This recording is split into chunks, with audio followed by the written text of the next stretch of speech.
Hi welcome back to my YouTube channel. ಇವತ್ತು ಬಂದುಬಿಟ್ಟು ನಾನು ಎಳ್ಳುಂಡೆ ಮಾಡ್ತಾಯಿದ್ದೀನಿ. ತುಂಬಾ ಈಸಿಯಾಗಿ ಮಾಡ್ಕೋಬೋದು. ಬನ್ನಿ ಹೇಗೆ ಮಾಡೋದು ಅಂತ ನೋಡೋಣ.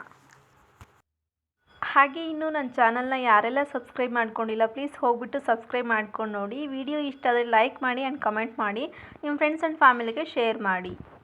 ಈಗ ನಾನು ಮೊದಲಿಗೆ ಒಂದು 1/4 ಬಟ್ಲಷ್ಟು ಶೇಂಗಾ ಬೀಜ ತೊಗೊಂಡಿದ್ದೀನಿ. ಅದನ್ನು ಚೆನ್ನಾಗಿ ಹುರ್ಕೊಳ್ಬೇಕಾಗುತ್ತೆ. ನಾನು ಹಂಚಿಟ್ಬಿಟ್ಟು ಶೇಂಗಾ ಬೀಜ ಹಾಕಿಬಿಟ್ಟು ಹುರಿತಾ ಇದ್ದೀನಿ.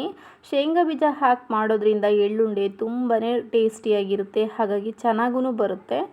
ಈಗ ನೋಡಿ ಹುರಿತಾ ಇದ್ದೀನಿ ನಾನು. ಸೀದೋಗಬಾರ್ದು, ಶೇಂಗಾ ಬೀಜ ಚೆನ್ನಾಗಿ ಕೆಂಪಗಾಗೋವರೆಗೂ ಚೆನ್ನಾಗಿ ಹುರ್ಕೋಬೇಕಾಗುತ್ತೆ. ಇದನ್ನು ನೋಡಿ ಆಯಿತು, ಶೇಂಗಾ ಬೀಜ ಸಾಕು ಇಷ್ಟು ಹುರಿದ್ರೆ.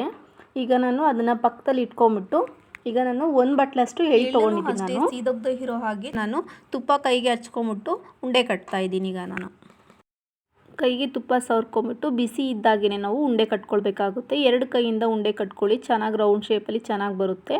ಈಗ ನೋಡಿ ತುಂಬಾ ಚೆನ್ನಾಗಿ ಬಂದಿತ್ತು ಎಳ್ಳುಂಡೆ. ನಿಮಗೆ ಈ ವಿಡಿಯೋ ಇಷ್ಟ ಆದರೆ ಲೈಕ್ ಮಾಡಿ, ಕಮೆಂಟ್ ಮಾಡಿ, ನಿಮ್ಮ ಫ್ಯಾಮಿಲಿಗೆ ಶೇರ್ ಮಾಡಿ. ಹಾಗೆ ಸಬ್ಸ್ಕ್ರೈಬ್ ಮಾಡ್ಕೊಂಡಿಲ್ಲ ಅಂದರೆ ಪ್ಲೀಸ್ ಸಬ್ಸ್ಕ್ರೈಬ್ ಮಾಡ್ಕೊಳ್ಳಿ. ನಿಮ್ಮ ಸಪೋರ್ಟ್ ನನಗೆ ತುಂಬಾ ಮುಖ್ಯ.